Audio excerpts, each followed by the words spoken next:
right. Good morning, everyone. Thank you for joining us on what I believe is episode 199 of Blowback, Exposing Imperial Decline. Got my regular co-host, Ian Cummer, streaming live from his dacha in Crimea. We've got our special guest today, Greg Rosen. He is streaming live from Chicago, Illinois.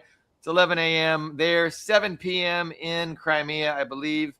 Yep. And we have a title. Our show today is entitled, Is China Our Last Hope Against Empire? Very provocative title.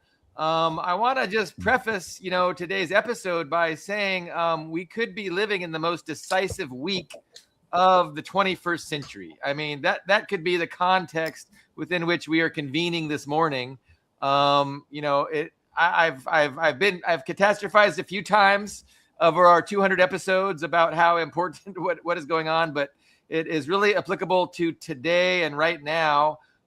There's just all kinds of news coming out of Telegram, and I think Syed Mohammed Morandi, I think has explicitly warned all the Gulf monarchies to evacuate immediately.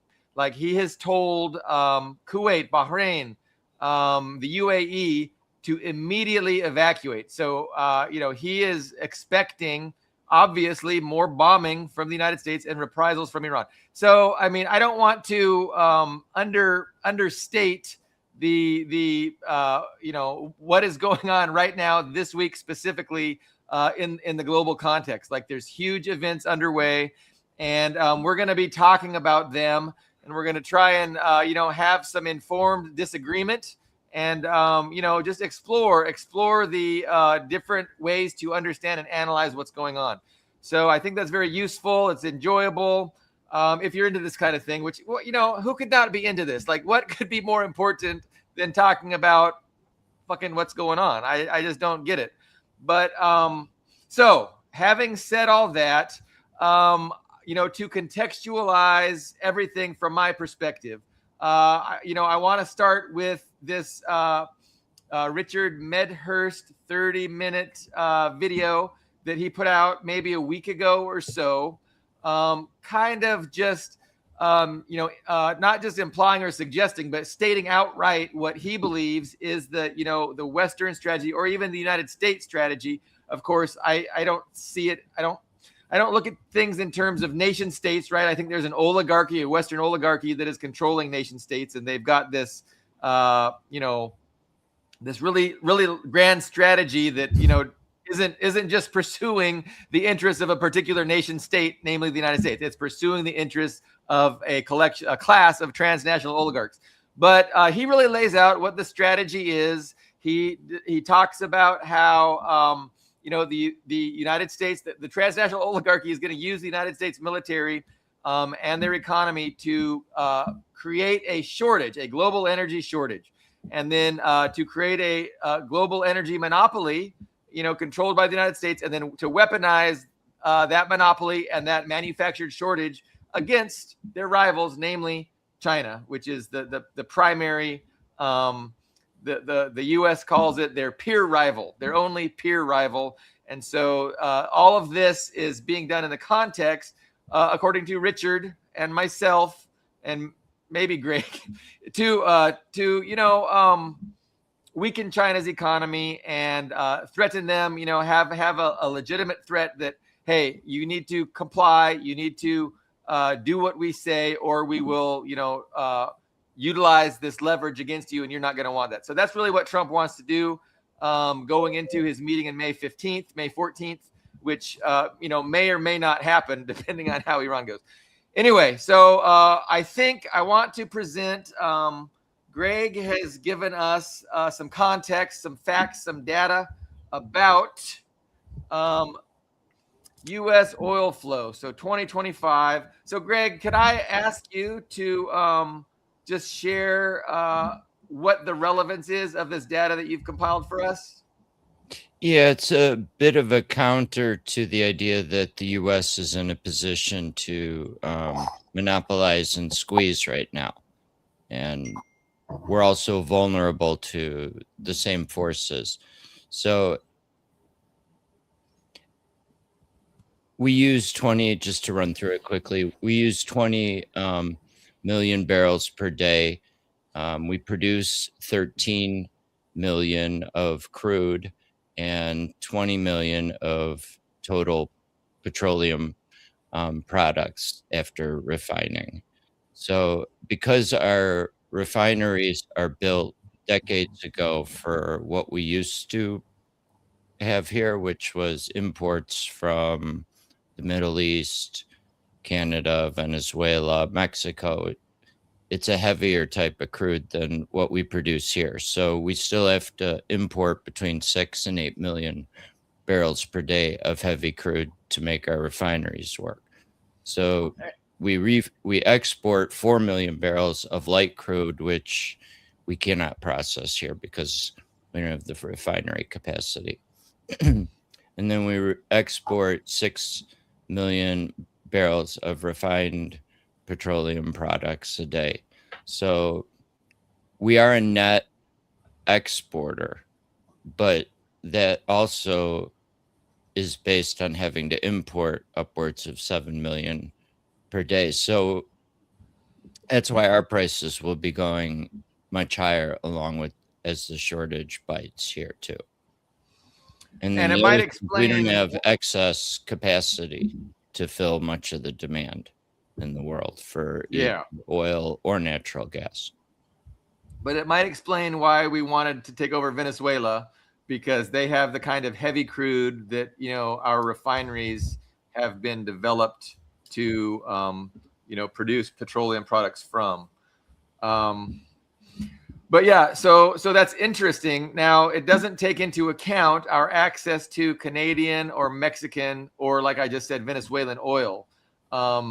But that's the bulk of the imports. Yeah. Yeah, and we do not get a lot from the Middle East. I think only 250,000 barrels per day right now. Something like that. Yeah, and that's what Trump is always saying. You know, we don't even need the Strait of Hormuz, and so it's really being used more for Japan, South Korea, Europe, and China. So Ian has written on his blog promo kind of to today's program, and he discussed his take on the Medhurst video. So I'm pretty much sold on the idea that this is, what the United States hopes to achieve. Really just, manufacturing a global, a decrease in the global energy supply, and then monopolizing the scarcity that remains. And so I think they're interested in taking all of the oil production capacity in the Middle East offline in a big war, which I think will happen maybe this week. I mean, it looks like it's going to happen this week. Of course, it looked like it was going to happen 2 weeks ago as well. So, we could be catastrophizing. It's speculation, but I definitely think it's highly possible and maybe probable that there will be a major bombing campaign very soon, and with Iran retaliation, and that would just probably signal the end of West Asian oil energy production, but maybe not. So Ian, back to Ian's take. So Ian, you definitely are an anti-imperialist. We share a disdain for imperialism and Western imperialism, and I think you've kind of articulated a frustration with China's response, and you, like a lot of frustrated anti-imperialists who want the U.S. to get their comeuppance, they want someone to teach the United States that you just can't be going around and doing all this evil shit with impunity. We're frustrated that a strong power like China is not doing more. But I don't want to put words in your mouth. Other than that, I want to let you articulate your own thoughts and perspective on it, so we can debate. Yes. So, and guys, also that link, it has my article, but it also has the original video that we are discussing and critiquing. So I also don't want any of us to accidentally create the impression that we're putting words in Richard Medhurst's mouth. So you can go, and I encourage people to do that, go and actually look at the video for yourselves afterwards. For my position, I'll elaborate a bit on what I said in the article. So it's actually, I'm glad Greg came in. We hadn't talked before the show, so I'm glad Greg took it upon himself to show that data, which in general, from what I'd looked up before the show, is basically in agreement with what Greg said, because it's a big MAGA talking point. It's also just a MAGA, like when, because you have these, Trump to the bitter end, people who try to retroactively cope with stuff that he does, even if it's the opposite of what he campaigned on. And one of those MAGA talking points is that, it's cornering the oil market. All these tankers are rushing to the USA, to U.S. ports and terminals because there's no other options now. So they are embracing Medhurst's piracy argument, so I don't blame Medhurst for saying, because he directly said that in his video, that it's a pirate. USA is becoming a pirate state. And unfortunately, MAGA is kind of confirming that. They're very happy. Like, oh, look at this cap. We're basically forcing people to buy American oil at very exuberant spot prices. But other people critiqued that statement, saying, it's kind of nonsense. It's kind of, it's exaggerating. The U.S. oil markets benefit from that is, it's not, there is a benefit, but it's not nearly to the extent that they're claiming, that the pro-Trump guys are claiming. And I think also the anti-imperialist crowd, the multipolar crowd, picked up on that talking point also. And I think that, and that's actually not the first time that's happened. So even opposite ends of the spectrum will sometime, even if they vehemently disagree with each other and have opposite conclusions, but they agree on the same data points as fact. And it's not necessarily true. It is kind of, it is possible to feed off each other's wrong information. And it does happen. I think that is a case of that happening. We took it at point blank. Oh, it's the U.S. is cornering the market. Well, it's not exactly true. My other thing I wanted to add is that also his emphasis on destruction infrastructure, or Daryl mentioned here, the Indian mega refinery having a fire. So I have 2 points on that. One, when these things happen in the news, especially the alternative media, we do need some context and perspective. So I remember a couple of years ago, this was I think 2022, there were these food, like people are talking about, they're reducing our food supply. The elites are attacking our food supply. Can they point to these accidents that happen, or the avian bird flu that had to cull all the chickens? Whenever something like that happens, and that's actually the problem with even the mainstream news, is that they report this stuff. Oh, here's a fire and here's another fire. But what they don't tell us is what's the normal rate of those things happening. So when I see these news items of, there are a bunch of, which Medhurst pointed out, there are a bunch of refinery fires. Well, what's the in any given year, how many refinery fires just happen on their own? If it was, then they could give a hard figure. They could say, well, in 2026, up to this date, it's been refinery fires have been, say 50% higher than the previous years. They could give a hard number like that. Like, maybe there is something going on, but they don't do that. They just point to these isolated data points. Saying, without properly contextualizing it. Exactly. They're not giving it proper and contextualization. So I'm not saying they're wrong, but I do want that and I unfortunately don't have the, in that particular industry, I don't have the know-how to really, or the time to really go in myself and research that, but I would like someone to do that before repeating it, because it is an isolated data point without enough context. Not to say it's automatically wrong, but we lack the context.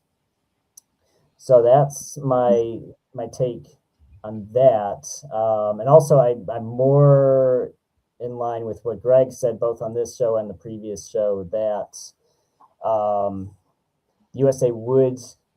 U.S. market is more vulnerable to these market forces than China is, which China has a very large reserve of oil, which they beefed up, which Medhurst mentioned. They did pay those American spot prices, and they did beef up reserves. But the U.S. market is more vulnerable. Also, when you export your refined oil, your gasoline, that drives the domestic prices up.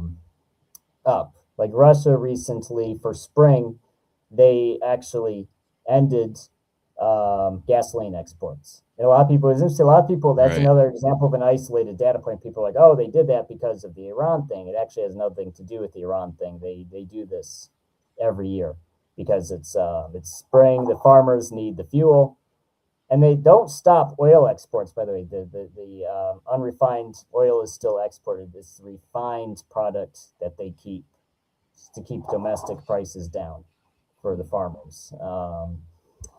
And the problem is, so it's kind of like, so if you apply that to the U.S., well, okay, they could take advantage of this, this global shortage, but that drives domestic prices up. Or they could say, well, we're not going to export. We're not going to export. Which by the way, the U.S. does have the power to do. They have cuts. Like Biden did that. He cut LNG exports, which was really funny because they promised Europe LNG, and then like a month after that, cut off LNG exports to Europe.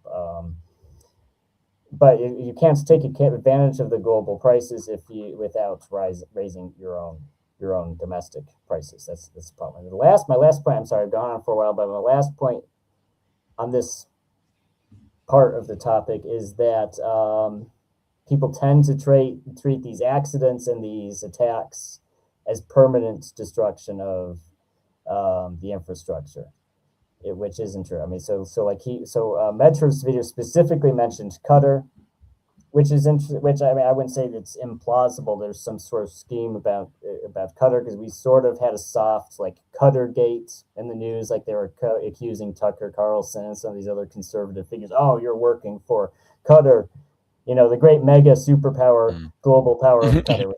Kind of hilarious when you think about it. But I was like, okay, well, I can see they want to edge Qatar, which by the way, Qatar is a U.S. ally. They have U.S. bases. They are officially a U.S. ally. It's like that Kissinger quote, there's, to be an enemy is dangerous, but to be an ally is fatal. But that U.S. companies owned like half that big plant that was hit. Mm-hmm. Yeah, and the other problem is that it's just not, these things aren't permanent. It's very unlikely for them to be permanent. We talked about this with the Russian refinery hits. Most of the time it burns for a few days, they put it out, then a week or so later it's back up and running. It's usually not destroyed. The headlines are just like, oh, it's destroyed, and they show the big dramatic photo of the refinery or the storage facility burning, but really it's just one reservoir in a field of reservoirs that caught fire and was destroyed. But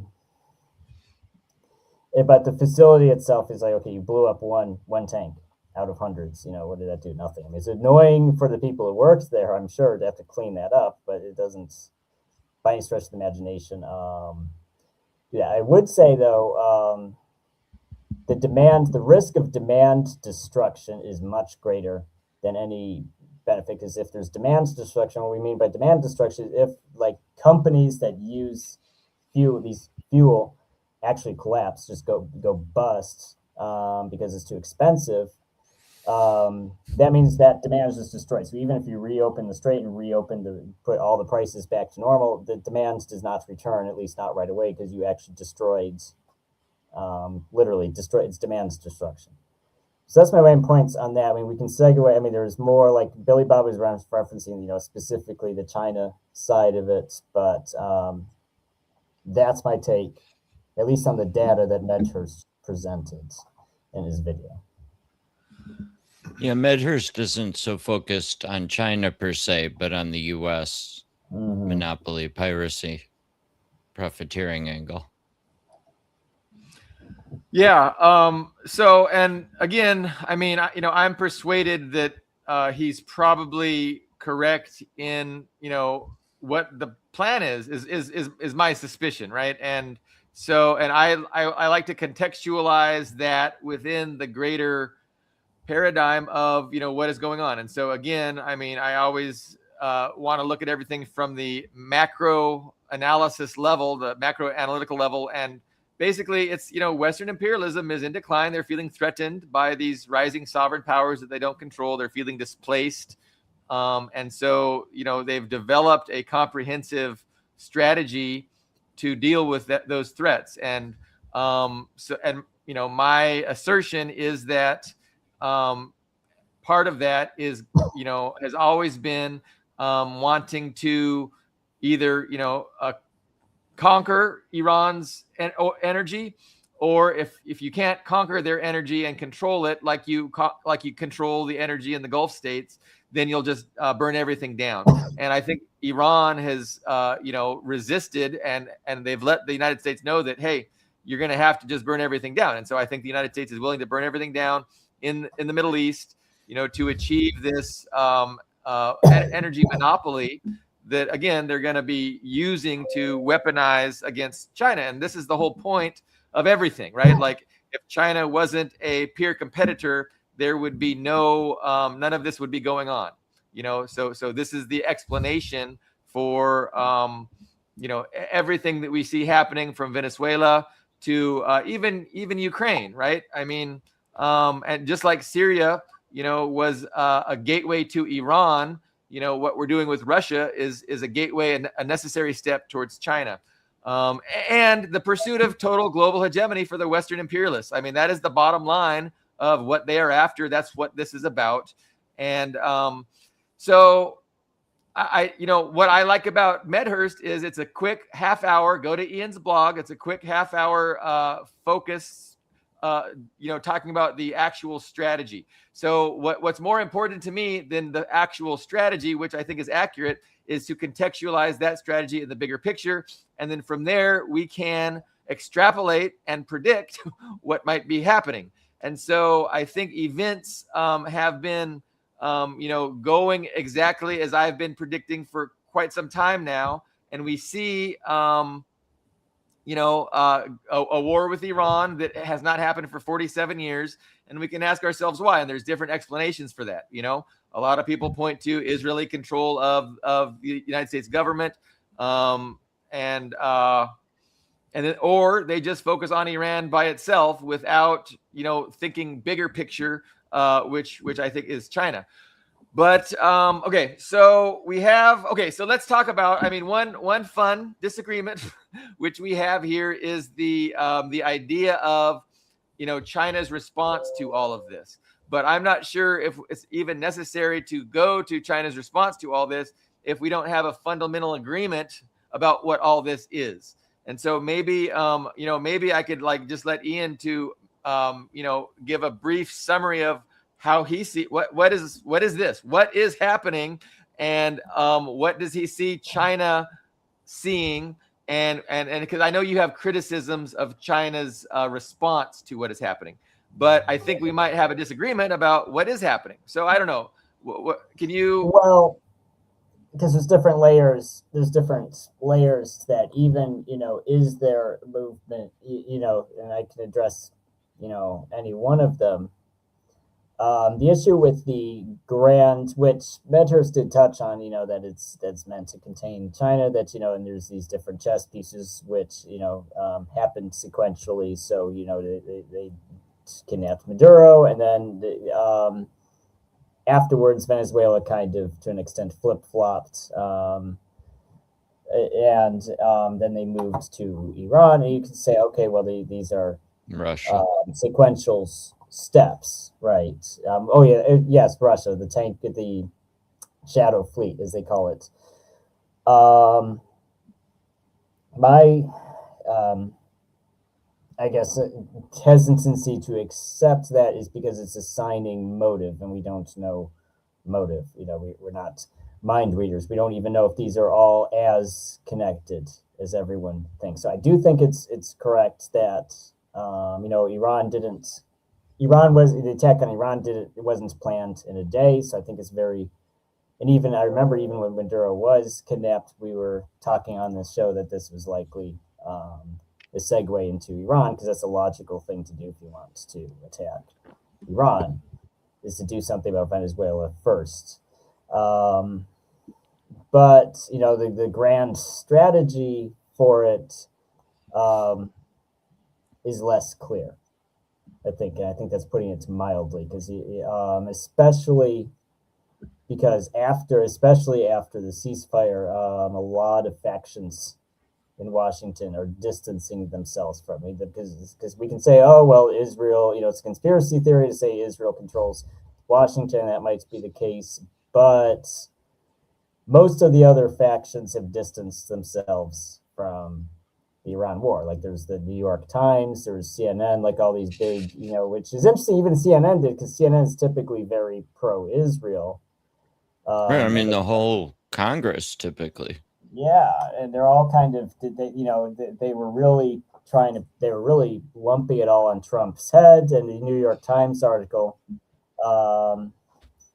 which we referenced on this show, it pretty directly said that it was Netanyahu that came, and Trump's own advisors in the Pentagon were against the attack. Now that might not be true. I even said that at the time. They might have been all gung ho. Oh yeah, Iran, Tehran will take Tehran in 3 days.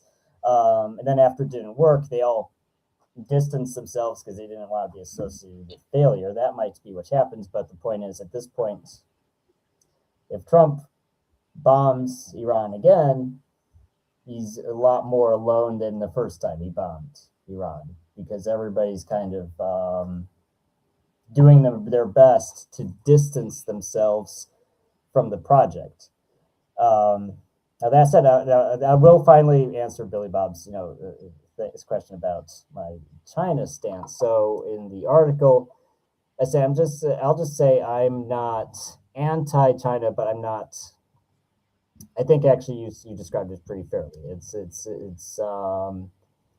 they've had many opportunities to impress me, but I'm always I'm disappointed. Like even the second in 2022, this after the sanctions happened, I decided I'm going to revisit China, or not. I'm not going to visit China. I was going to revisit Russia.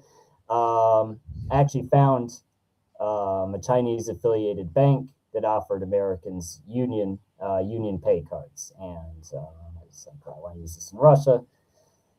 They basically it was a dead end. They didn't really help me out. And actually, Union Pay mostly also distanced themselves from Russia. And this was unfortunately, just in my personal life, the kind of my ongoing experience with China. When there's Chinese support or Chinese products, it tends to disappear when the U.S. puts pressure on it. So Union Pay kind of disappeared after the U.S. put pressure on it.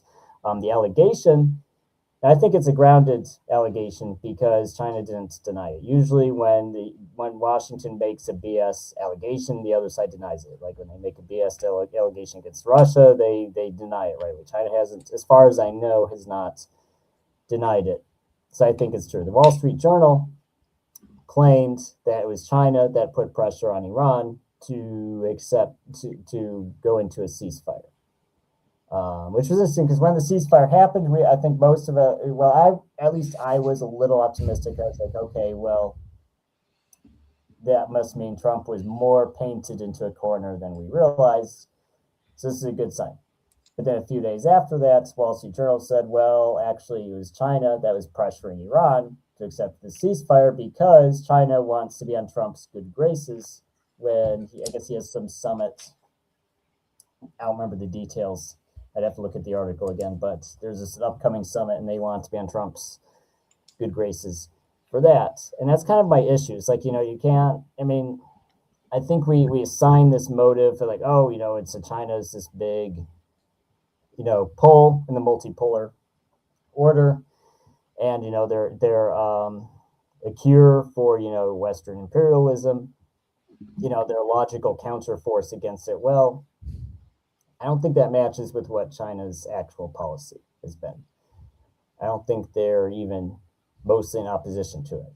I think that's the cause, because I posted about this on several other platforms and, other people who, I wasn't alone in that sentiment. A lot of people are frustrated with, because this was actually very gold, not to say Iran should have been used as a proxy or should have been used as cannon fodder. Of course, no one's saying that, but it was a very golden opportunity to basically give Iran the same support Ukraine got, because Ukraine wasn't a couple days into the war. It was they'd apparently suffered several thousand casualties in the first 2 days of the war. They were feeling very discouraged. They were interested in negotiating. Then Boris Johnson did that visit, said, we'll give you all this. And that's very important because people don't tend to keep fighting if they feel it's hopeless. Like there's actually it's a terrible experiment, but these scientists threw lab mice into water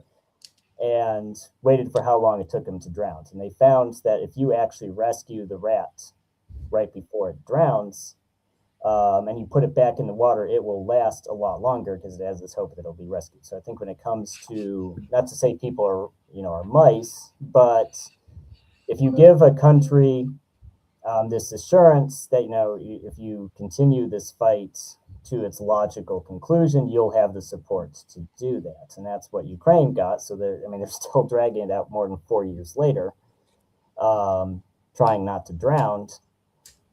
It doesn't seem like Iran got those assurances. They might not. I think if Iran had those assurances that, we're going to give you the money, we're going to give you the financial support and the material support you need to fight this war to a logical conclusion, they might not have been. And I don't think it would have even taken very long. And unfortunately, a 2-week ceasefire might make this longer because they have they can't make more Patriot or THAAD missiles in that time, but they can bring in more. They can because once the war starts, you can't ship in more stuff. But now with a ceasefire, they can do that. So yeah, so that's in a nutshell, my take on the. Okay, so you're saying the last point was that there shouldn't have been a ceasefire. Iran should not have agreed to a ceasefire. It was not in their strategic interest. And China forced Iran into doing something that was against their own.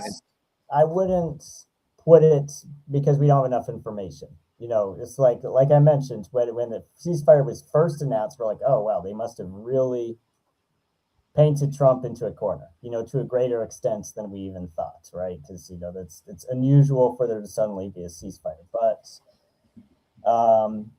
and we don't know what when they say pressure, I don't think we even know what do they mean by pressure. We can't exactly be sure. So I don't want to make the statement too concrete because we just don't have the information to even say that.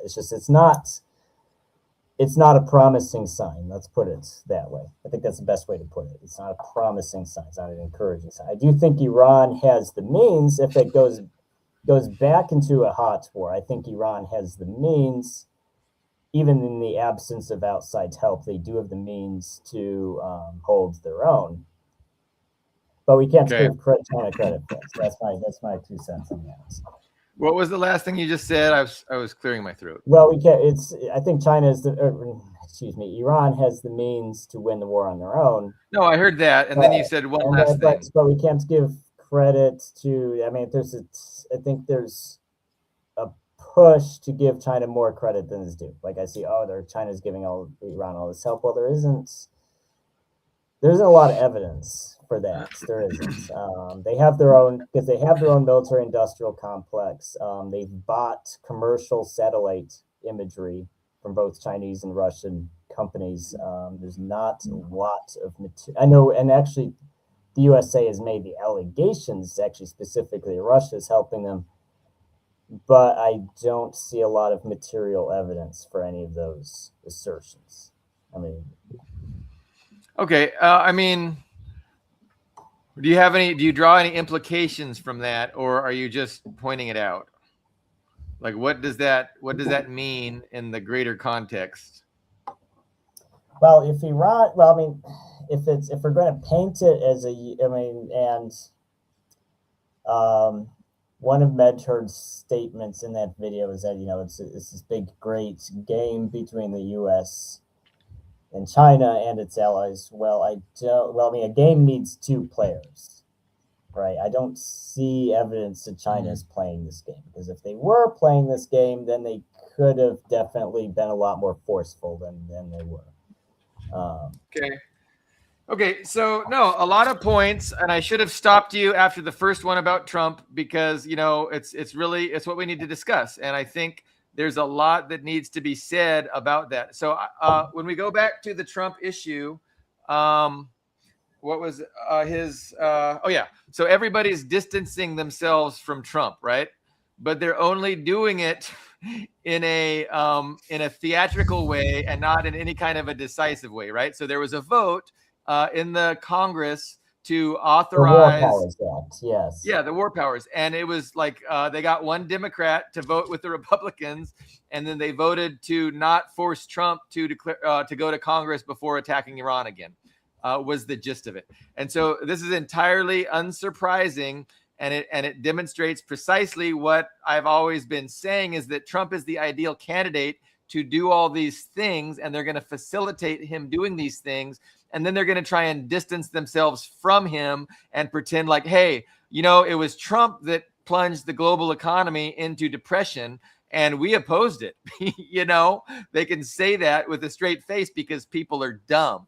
And it's just ridiculous. All right, go ahead. I want to stop you there. I mean, because it's with the War Powers, it's a bit more complicated than that. And it's not necessarily proof that they're working, hand in hand, though they are to an extent. It's the problem we have with especially with the president's ability to wage war, is that the party in power, and right now Republicans have a slight edge still.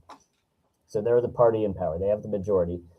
They don't want their guy to lose the power to do that. And they can even get a couple Democrats, because, if there's 50 people in the room, you can get somebody to agree with, basically any statement you make. So, so they got Republicans. The Republicans don't want to lose that power. Now, the issue is that when you get a Democrat back in office... So you're just speaking in a vacuum? No, because, well, let me finish. When Democrats get in power, when they have a majority, they won't want to do it either because they want their guy. The Democrats, with their majority, could have easily fixed that loophole where the president could basically just go to war, do whatever he wants. They could have fixed that when Obama was president or when Biden was president. They didn't, because they wanted their guy to be able to invade Libya or do whatever the hell he wants. Republicans have the majority, and it's the same thing. They don't want their guy to lose it. So it's a bit more complicated than just saying, oh well, they're fine with Trump going to war. The problem is they're not happy when the other guy does stuff, but they want their guy to be able to do this. Well, I think that's a liberal view that, discounts the most important reality of that both parties work for the same oligarch class. And so if we understand that both parties work for the same oligarch class, this is how they pursue the interests of the oligarch class while maintaining the pretense of opposition and democracy. Because, again, from the Marxist perspective, this isn't a democracy, it's a capitalist dictatorship. And, they have to pursue the interests of capital while at the same time they pretend to pursue the interests of the American people. So it's a double game. And to me, it's just so obvious how this double game is being played, where, the Democrats give them enough votes to make sure that Trump can go ahead and do what he needs to do while they pretend that they oppose it.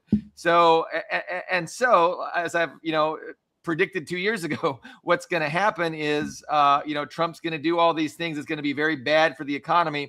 And then it's going to allow the ruling establishment to blame Trump specifically and personally. And they can claim that we opposed it. And then they're going to run the Democrats, and then the Democrats will pursue, they'll take over the reins and they'll run things exactly just the way Trump did after Biden, the exact same way Biden did after Trump, and the exact same way that Trump did after Obama. It's one foreign policy, and it's to pursue full spectrum dominance, total global hegemony for the Western imperialist class.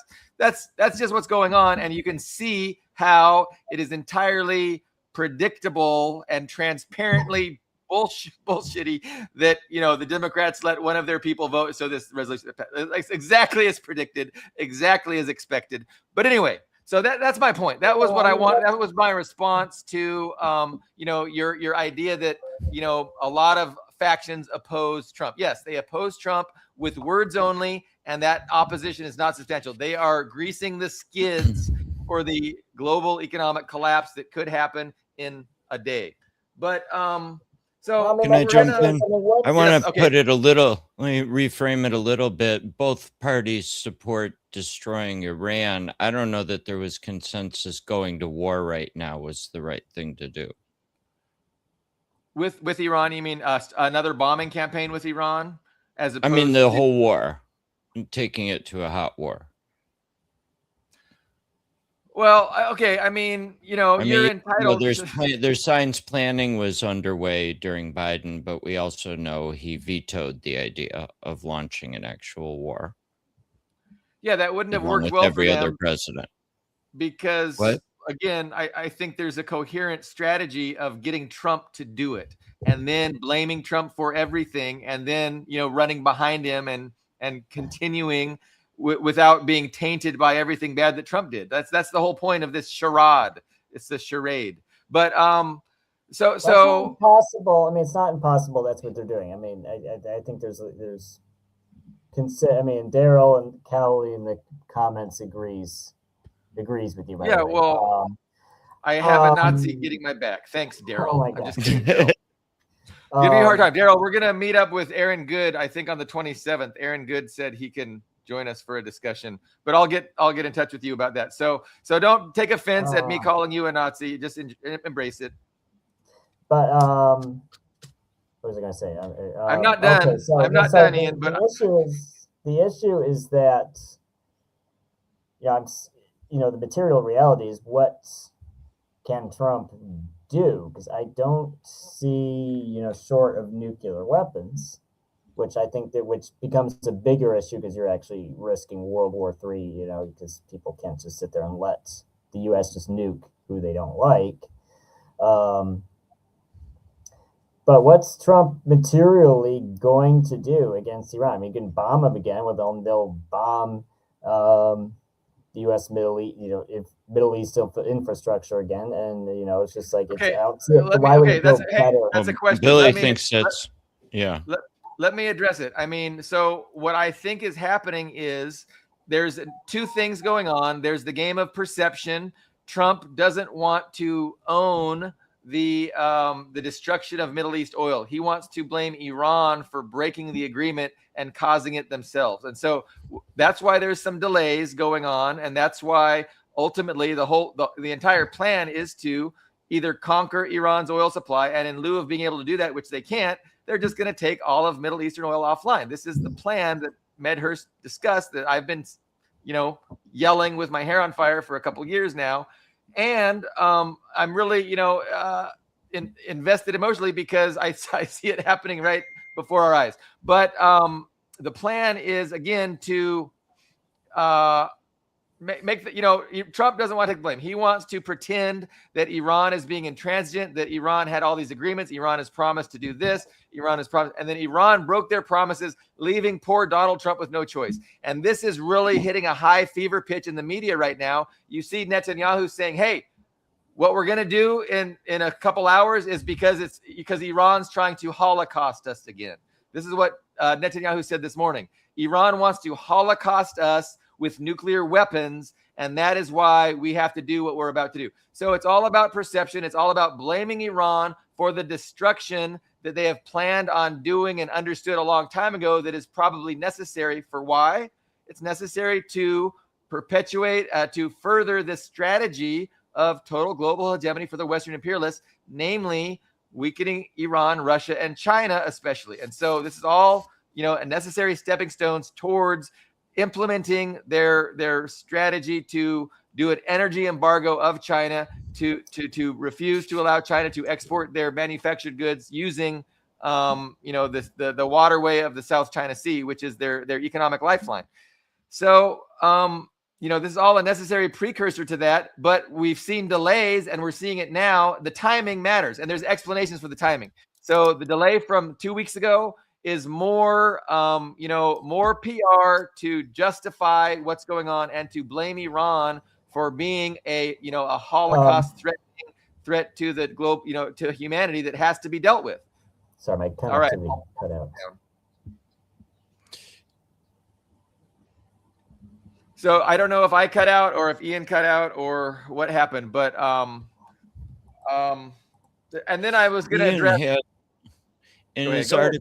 article, hopefully you can hear a chart about China's energy use, which also calls into question how much of this can affect China, which I was surprised to see how little they're using fossil fuels for power generation.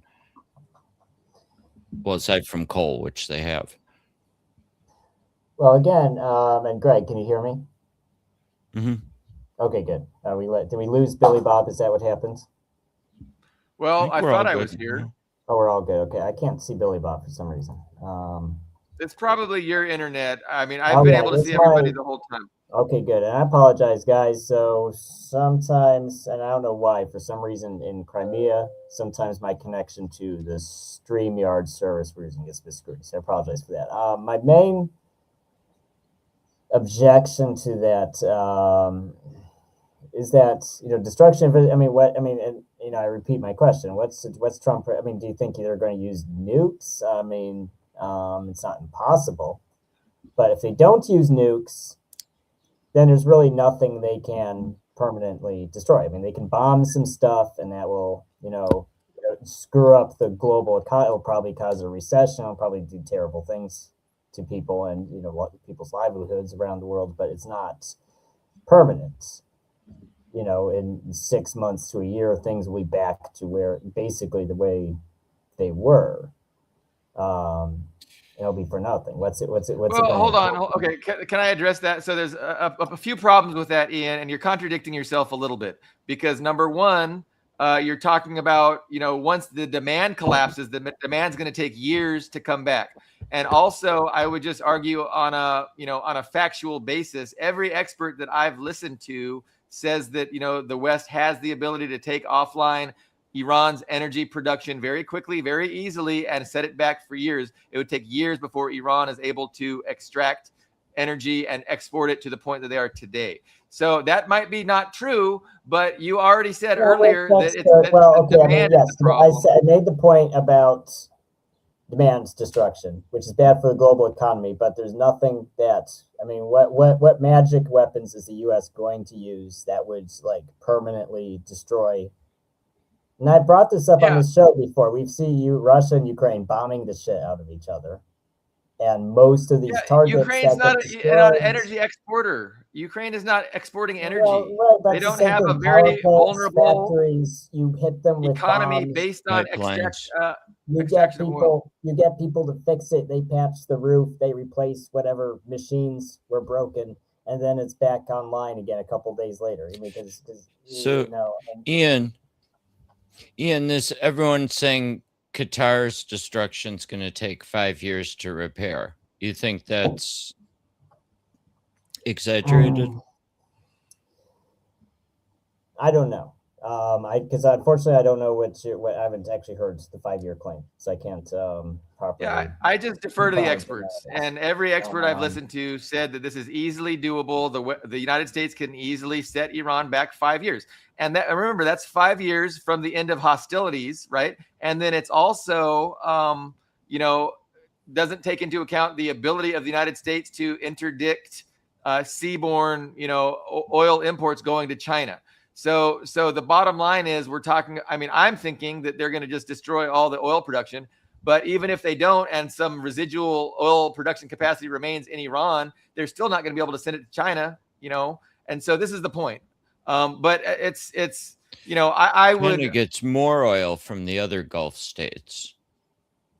Yeah. Well, that's okay. I mean, that's a good point. That's a good point. So they could, I mean, the issue here is in Greg's chart at the beginning of the show, this affects Western countries and those global South countries aligned with Western countries like the Philippines, Vietnam, which is more aligned with, which is kind of amazing when you think about Vietnam being more aligned with the USA than with China, but it is. So I could be wrong. I don't know how, it could, they could hypothetically bomb Iran enough that it sets them back 5 years. And then they bomb the Gulf states, so they're set back 5 years. I don't see, and Richard's art, Medhurst's video makes this assertion as about cornering China, but it doesn't make sense if it hurts us more than it hurts China, and it's also making a lot of other assumptions too. Like he mentions the Shadow Fleet. I love that. It sounds so evil. It's like the Death Star. The Shadow Fleet being interdicted. Well, after he's made that video, they've started escorting the ships. And that amazingly, that miraculously stops the attacks. Russia has. Ships. Right. Russia has started, they haven't, there's just been one case of it so far, but they put a frigate through the English Channel. They magically didn't want to attack the Shadow Fleet ships anymore. Right. So to do with the Cuban shipment too. Right. Same thing with the Cuban shipment. They let the Cuban shipments through. So, and also, as Medhurst says, that Russia is still the majority, the largest supplier. I think his figures he cited with Iran was 5%, and what was the second country he said was 4%? Was it Qatar? It was Venezuela, I think. But anyway, so these are single digit suppliers. So it's like, okay, you took out these single digit suppliers. Well, I don't know. It's a weak plan. If it's a plan, it's not a very good one. I think. Well, they don't. I argue that the West doesn't have good options, but this is the option they're going with. And the reason why they're going with this option is because China is maybe 5 years away from total energy independence and not relying on any imported energy from the Middle East. And so they're working on nuclear. They're working on firing up coal plants. And there's a very narrow window of opportunity that the United States has identified. And this is, again, the impetus for the timing that we're seeing. So, I think if you are able to do an embargo against China, no energy imports going into it, even though those energy imports only, are like 20%, right, of their economy and 80% is domestically produced, that's significant. And then if you can further keep China from exporting their manufactured goods through the South China Sea, I mean, the United States hopes that they can do significant and serious damage to China's economy.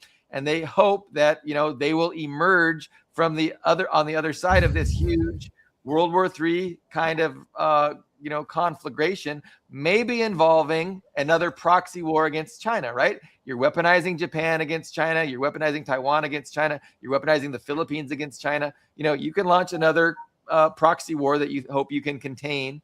And so, I think, again, I always argue that we're at the very beginning of this unfolding, right? Like, I mean, we're seeing it step by step by step. And the biggest pieces of this strategy have not yet been enacted. They have not directly focused their attention to China and implemented their strategy against China directly to, really go straight at China. We're doing the necessary steps before they do that. And so there's a lot of, this is predictive analysis. I am predicting based on a framework, based on an understanding about the West's motivations. And so, and I think it's important that that we share and get people on board with what this framework is and the motivations of why it's happening. So people aren't able to get confused and start to blame Iran for all of this, or they blame Netanyahu for all of this. Like, those are just dumb things that people are liable to do because they listen to people that don't know what the fuck is going on. But it looks like Ian has been staring at me, not blinking for several minutes. Okay, there we go. Or he froze. Yeah. I did freeze for a second. Yeah.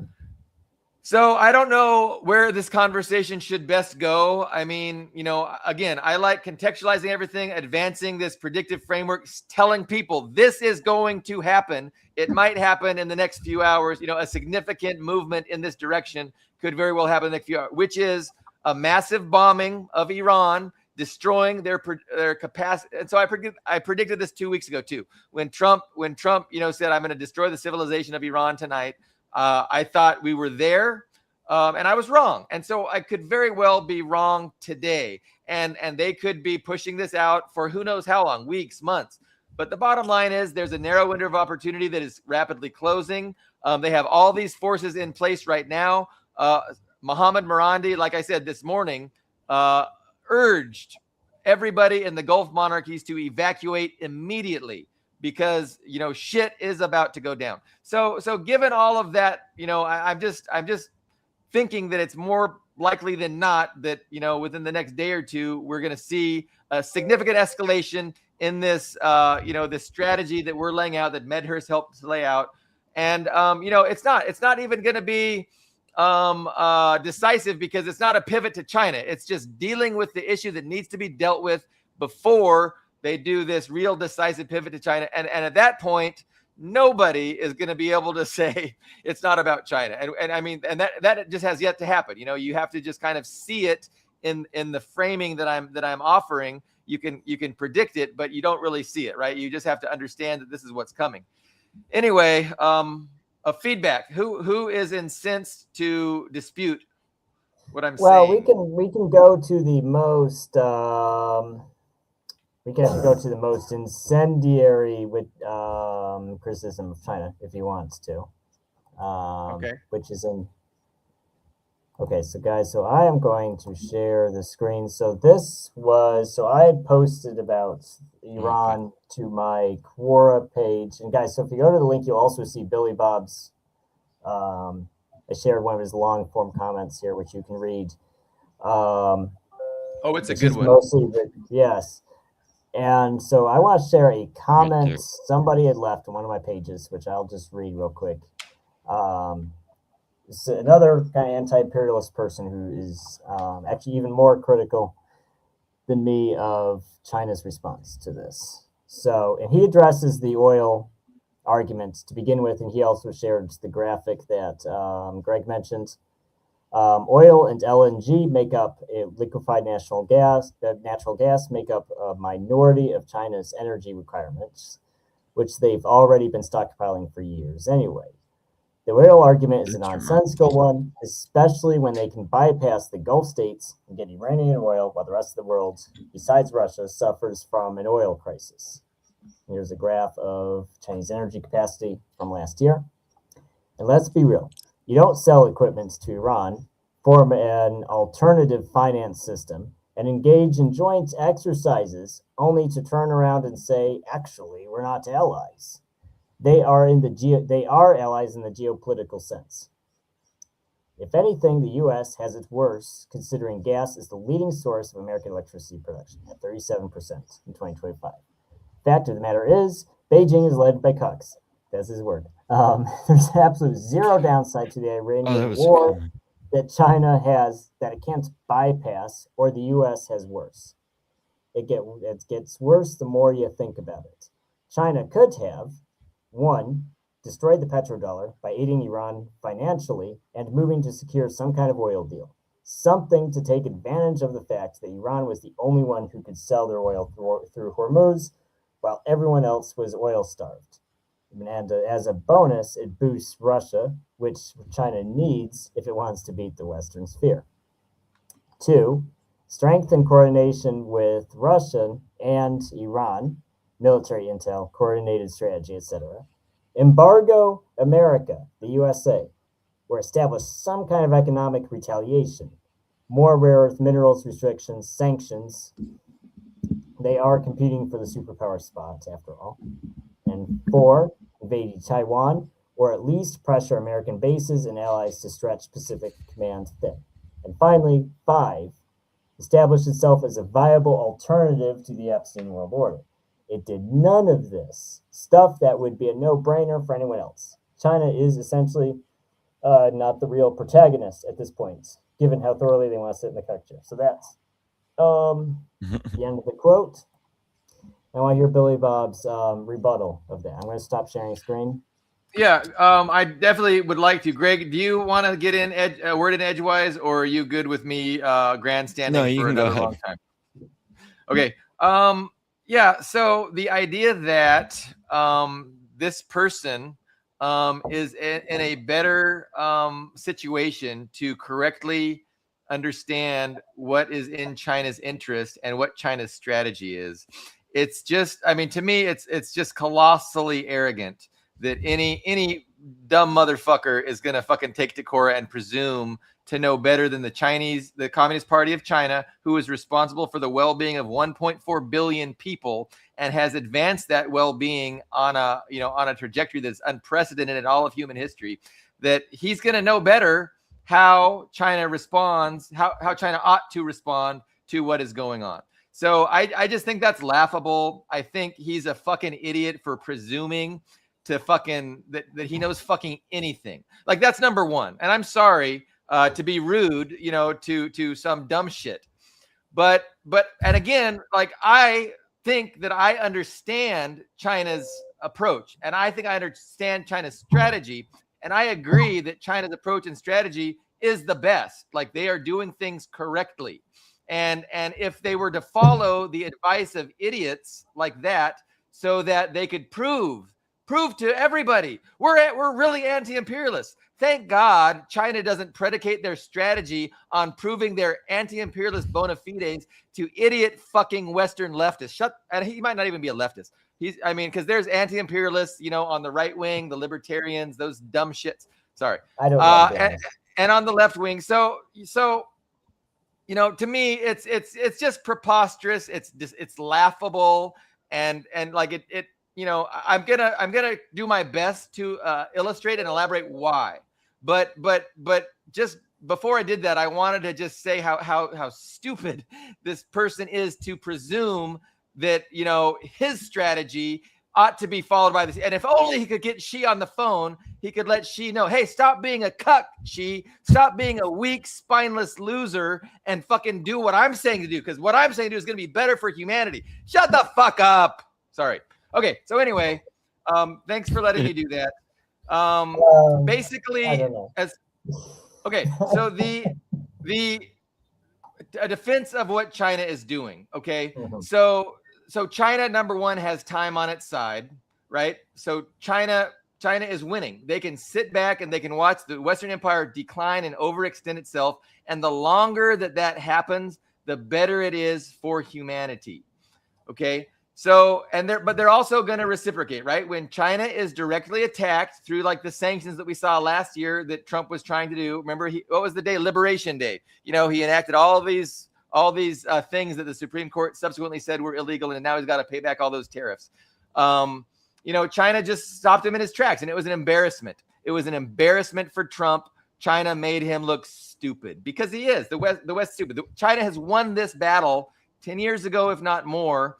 And so it makes no sense for them to cede the battlefield to the to where it's most advantageous to the West, to get into military adventurism, to get into unnecessary escalation with the United States, who has 800 military bases around the world. China has 1 or 2. They have 11 carrier groups. China has 3. The United States has some 30-something submarines. China is just rolling out there. So it makes no sense to for China to get into a hot war and to get escalatory just to prove to stupid fucking Western idiots that, oh, no, China really is good. Like, that's not how they define their strategy.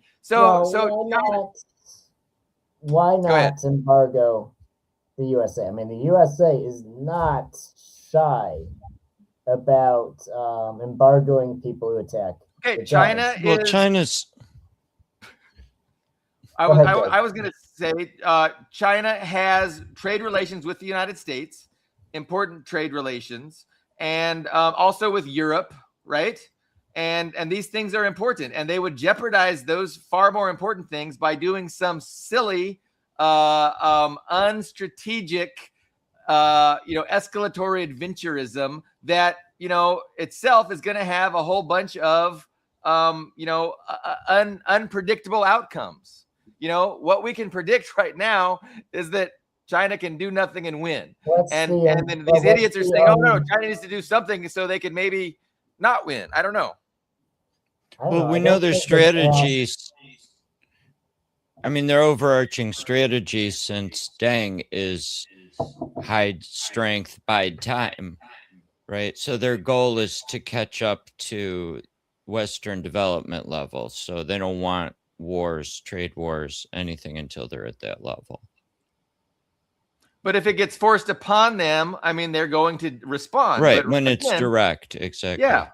And so they're managing the situation. And again, I've made this argument constantly. You know, Putin and Xi understand that they have to manage the decline of Western imperialism with the least amount of economic catastrophe and, you know, nuclear fallout as possible. And so that's what they're both trying to do. And I mean, we can see that the West continues to push and to escalate. And so again, we're going to see how this plays out. And China could very soon you know, take a more significant response, especially if, you know, the United States starts to really go after these Iranian ships that are going towards China. So this is like, you know, I'm not going to predict what China's going to do, but I'm definitely going to trust China to know what their best interest is. And I also understand their ideology. And I understand their perception of the world. And I think they share the perception I kind of laid out here. And they're defending against it in the best way possible, in my opinion. And we also, you know, if there's anything to the story that China was able to get Iran to take the ceasefire, that assumes there's some support going on behind the scenes, to me. Because why would they have leverage? Yeah, and again, I don't think we know enough about the support that China's giving Iran. We don't know enough about the allegation that China forced Iran to have a ceasefire. Like these are claims I totally dismiss. I don't even let them enter into my analysis because they're so, who knows? Like nobody knows what is going on. And so, you know, you got to have your analysis, you know, predicated on the fundamentals, and the fundamentals are, you know, China has won, and they just need to, you know, the longer this goes on, the better for China. Why is it escalation to say we're not going to sell rare earth minerals to build weapons to kill our allies? Why is that? Well, I think China has done that, right? It's not by normal logic. Well, I mean, but the U.S. would. The U.S. gets very reactive. I just don't think it would be unreasonable. No, I think China stops exporting a lot of rare earths to the United States. My point is, why not just embargo everything? Well, why? I mean, they're continuing to trade, and you say, well, it's an escalation to stop trading with the USA. Well, why is it an escalation to not trade with the U.S. while they're bombing the shit out of Iran? And so you want China to embargo the United States, and you say that's not going to be escalatory? It's not unfair if you're an ally to expect your other allies. I mean, they're in BRICS. I mean, I don't know what BRICS is good for if they don't even stop trading with their enemies when they're being bombed. And I will point out we had the same issue with Ukraine. China, well, to this day, China does not recognize Crimea. By the way, I'll just point that out there. They continued to trade, including dual purpose material, to Ukraine, and they did not stop. What made them stop selling to Ukraine was when Trump started negotiating with Russia, because they were scared. They were scared shitless that the U.S. and Russia were going to line against them. That was the fear of the U.S. of being the odd man out in that three that made China stop selling weapons to Ukraine. So I'm sorry, I don't think. Well, I mean, that's an interesting narrative, Ian, but I totally reject it. Like I think it's preposterous.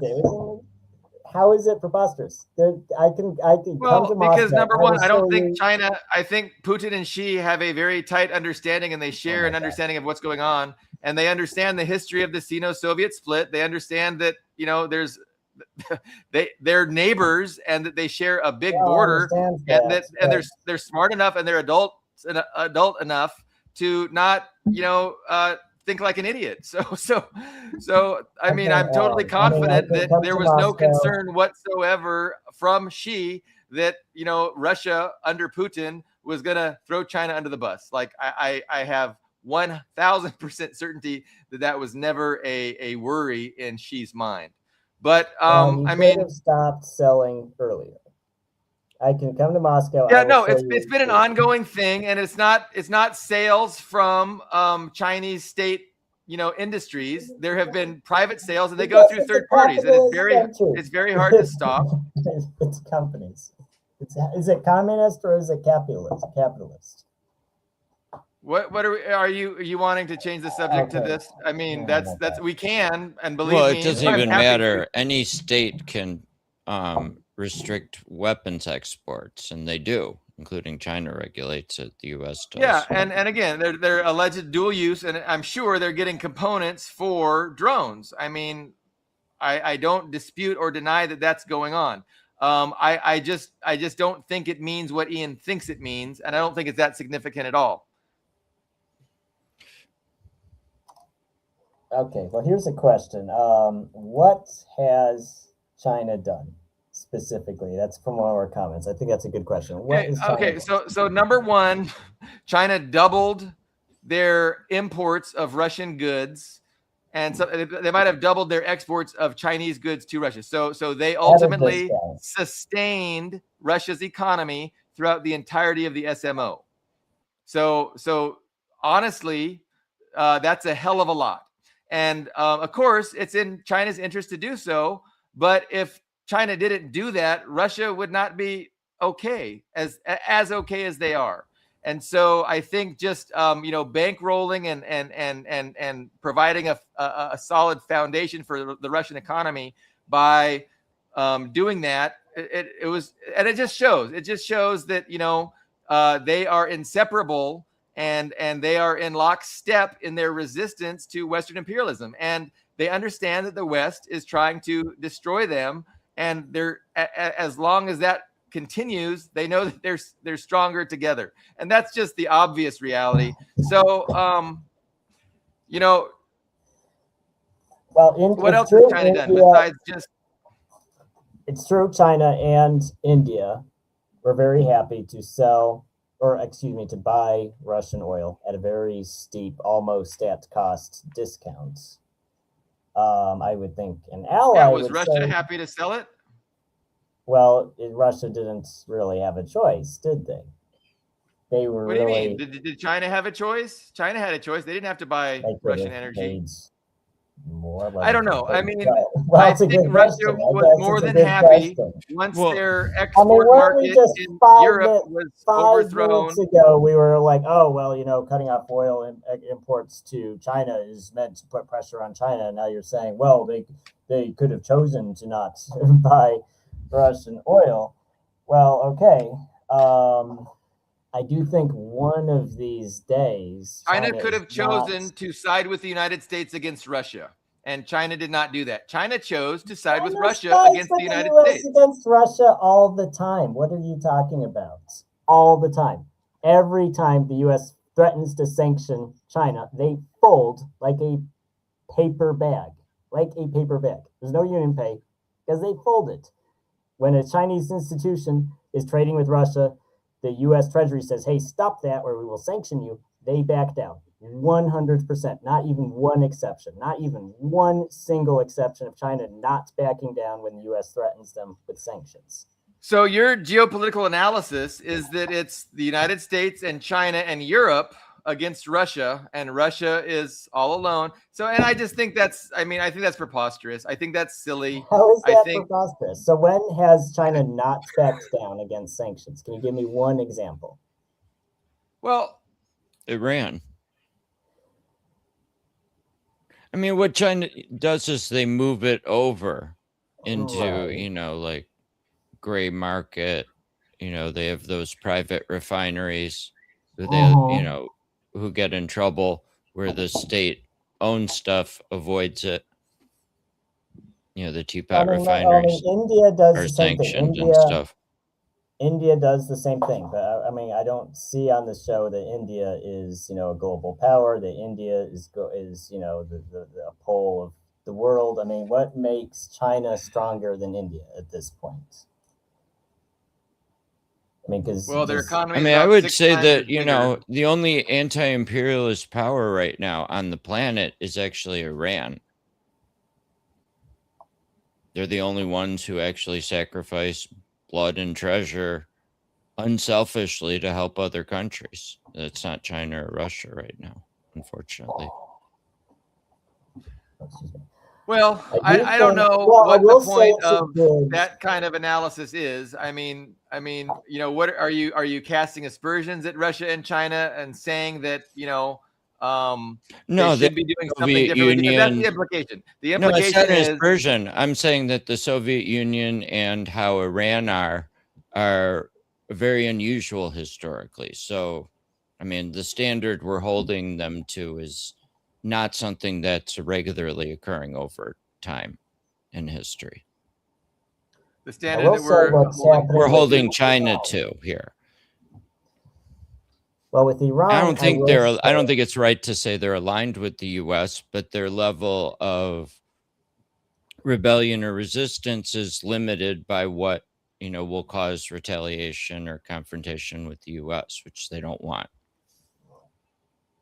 Right, and I argue that that's the appropriate best strategy to win, right? And Right. to see the defeat of Western imperialism, because you're not playing to the strengths of your opponent, and Yeah, no, it's arguably a smart strategy, but it does mean we can't sit here and say that China is a real anti-imperialist power in the way the Soviet Union was right now. Well, I mean, that caveat could mean a whole bunch of things, and I'm not sure. An anti-imperialist power is an anti-imperialist power. If you are targeted by the empire for destruction, and you resist your destruction, you're an anti-imperialist power. And so the Soviet Union succumbed, right? They eventually, were targeted and ended up not being a power anymore. The Soviet Union is no longer in existence. And China, is learning from that, and they're hoping to avoid that. And again, I mean, I have 1,000% certainty that China, will and is going to be victorious, and they have already won the victory. And it's just a matter of it playing out. And so the only question remains is, how big of an effort, how big of a futile effort is the West going to use to try and figure out themselves that they're not going to be able to defeat China. And so we're going to see what they want to do, and China's going to respond.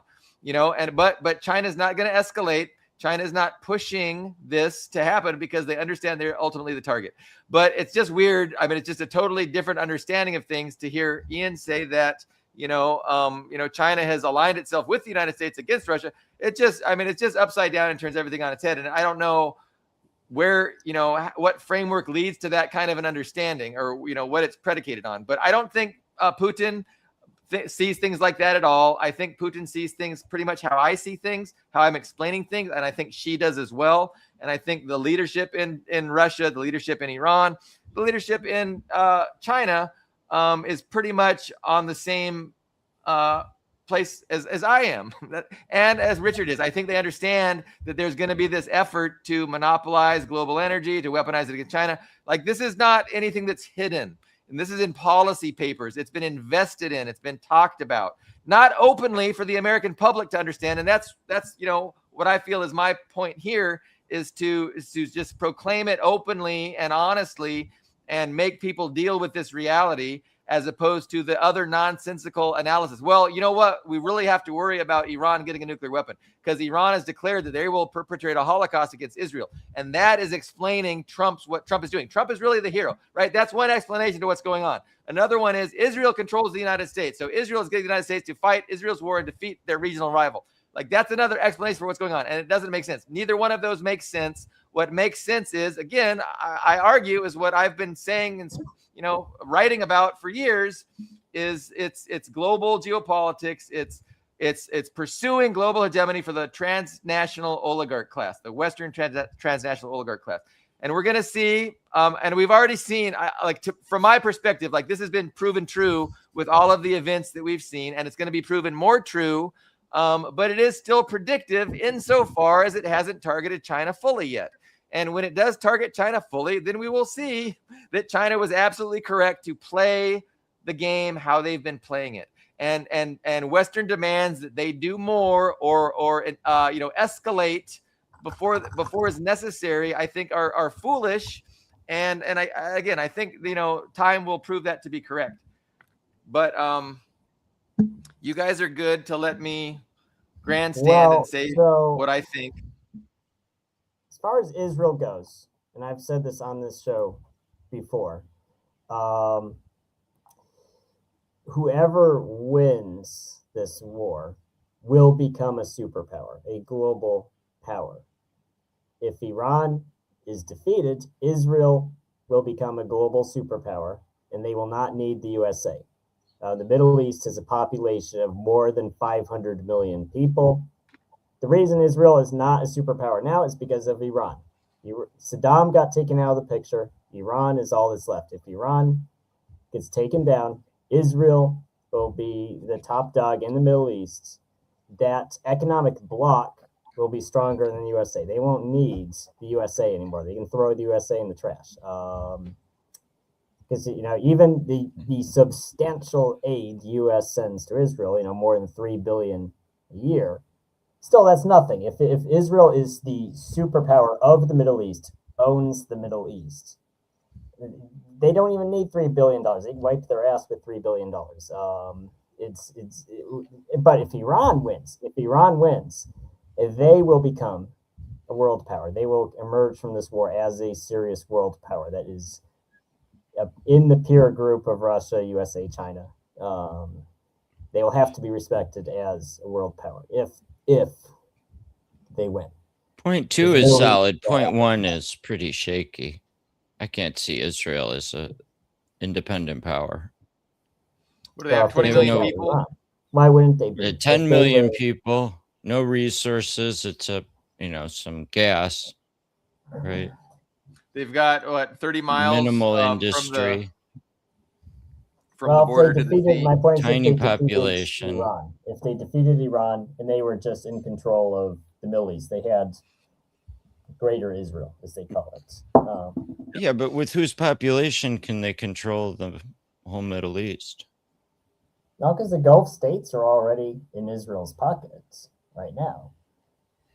What's preventing them from controlling? No, they're in our pocket, not Israel's. Well, it's debatable. I think the Saudis. Do you think the Saudis and the Egyptians wouldn't gladly align with Israel if it paid well? Well, okay. So my point about all of that analysis is that it's fundamentally flawed because it's predicated on this idea of nation states and seeing things only in terms of nation states. And I think a much better approach is to understand that Israel is just the California of West Asia. It is the same substance as all of the states controlled by Western imperialism. And so it's the transnational oligarchy that controls the United States also controls Israel. And there's, they're working together for the same objective. And it's, hegemony in the world by this transnational class of oligarchs.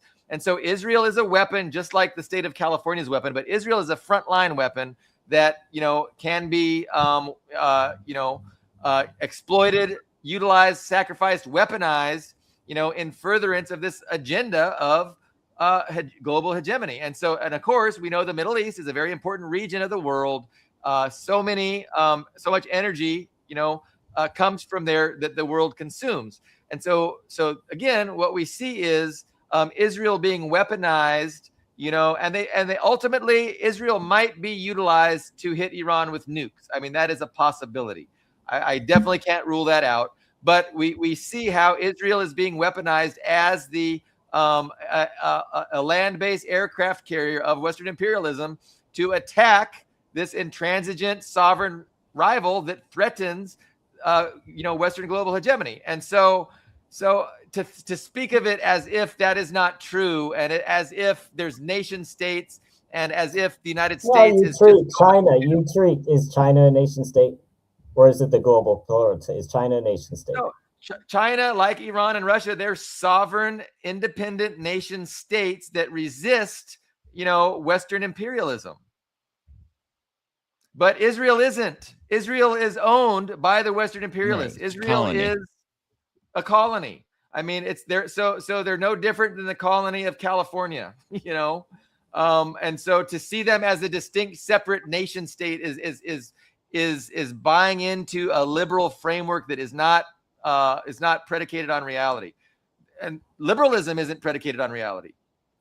But you've heard me make this argument before, Ian, so I don't know why you're looking so perplexed and confused. Well, I say this all the time Chinese, when I talk about liberalism. When I pose this question to the Chinese, the English-speaking Chinese, they all tell me that, Iran isn't their concern, Russia isn't their concern, it's just China. She has told you that?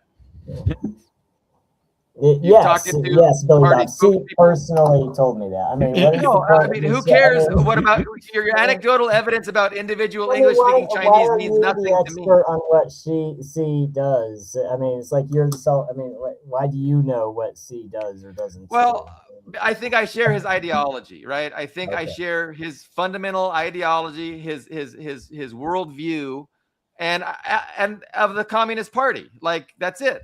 I mean. And that's something Westerners have no idea of. They're so ideologically ignorant. They don't even understand that, there's a battle for ideology, that there's a competition among ideologies. Like, they don't even understand that. And so, I get frustrated. But I think that in the competition for ideological dominance between liberalism and socialism, socialism is correct. It's grounded on reality. And liberalism is a fake, dishonest explanation that is designed to facilitate capitalist dictatorship. It's designed to facilitate the ownership class as the ruling class. And so this is, again, something that she understands acutely and keenly, and the entire Communist Party of China also understands it. And so that's why I don't really care what an individual English-speaking Chinese person says. I care more about what the Communist Party of China says. And I think I understand and share their perspective. So the second part of my statement, that was the first part. So the problem that Russia, Iran, and China and everybody runs into is that anytime you give concessions, the U.S. takes it. And I think it's actually not even just a U.S. thing. It's any predatory mindset will take it. Will perceive it this way. If you give concessions, they say, well, if I keep doing that, I'll get more concessions. That will inevitably leads to a hot war, because they just push and push and push until you get to the point where you either have to just collapse or you go into a war. And that's what Iran got thrust into. That's what Russia got thrust into. So I don't understand this mindset of China's supporters that, they can just endlessly capitulate to U.S. demands, and it will never come to the point where they have to choose between collapsing and a hot war. Because I don't look at China on the map. I don't look at China on the map right now and see that they're in a strong position. Their neighbors, except for Russia, are mostly aligned with the USA. Russia is in a hot war itself. So Venezuela is folded. Iran is also not at this moment in a hot war, but basically in a war and under siege. So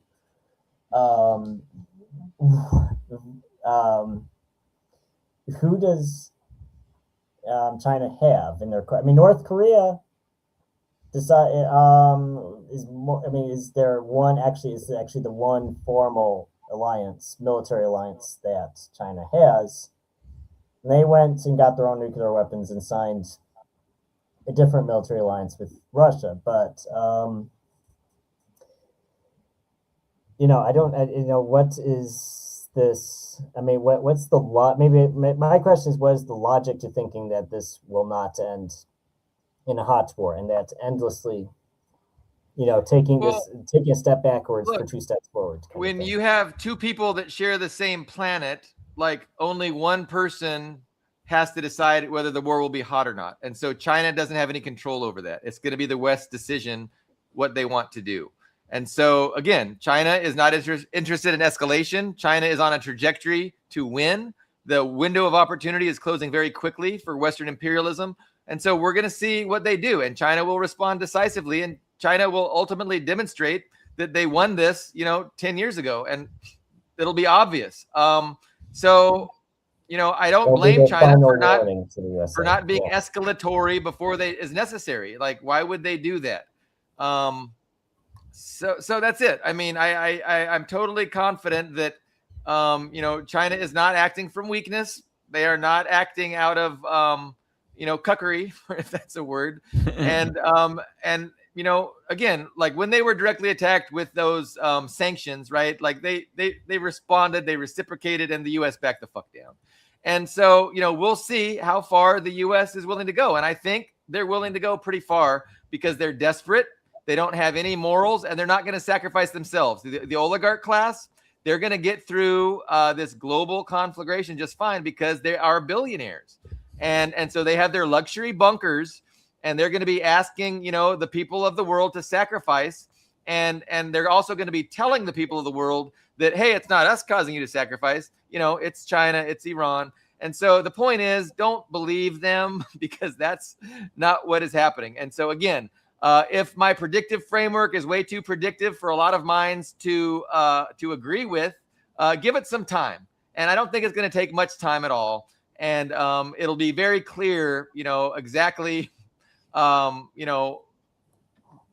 I'm saying is grounded in a real thing. And it's grounded in a socialist framework. It's grounded in an understanding about how the ownership class, forms itself into an empire, and then, does everything without any kind of moral or lawful restraint to pursue its hegemonic interests.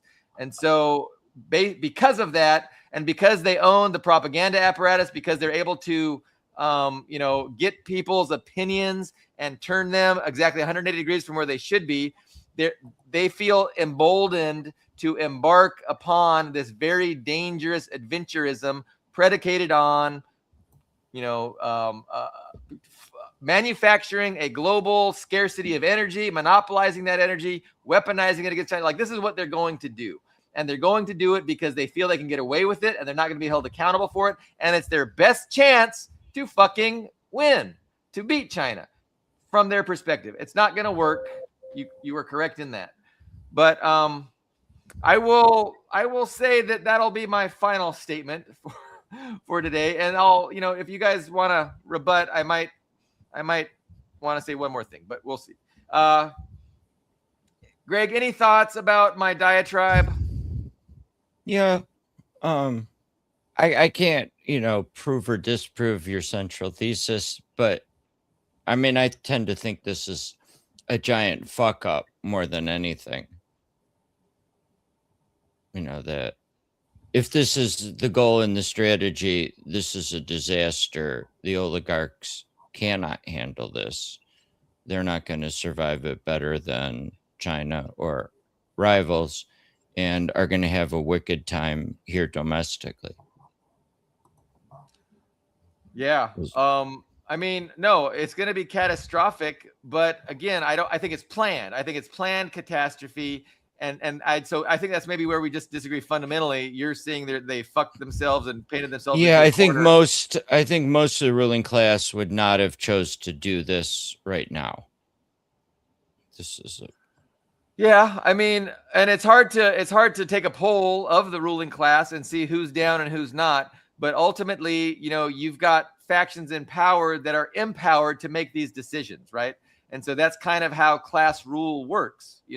You have to have decision makers, and you have to empower them with the ability to identify strategies and pursue strategies. And so I feel that the people in place have been put there, by the consensus, and they've been empowered to do what they're doing. And that's why you see the votes in Congress. Oh, shoot, one Democrat. Oh, man. Right. We didn't see that. Yeah, coming. I mean, I've probably said on the show that, I think the Democrats basically feel there's a crisis in imperialism. They don't know what to do. And so they've been running really bad candidates and turning it over to Trump.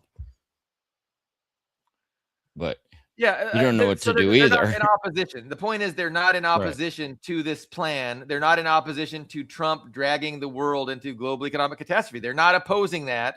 and they're happy it's him because they didn't want to have to do it themselves, because that would be tough. Then they would look bad. Yeah, So I much mean, I better would strategy. say they probably don't think it's a good idea. They wouldn't have done it themselves, but they didn't know what to do, so they're giving him a shot.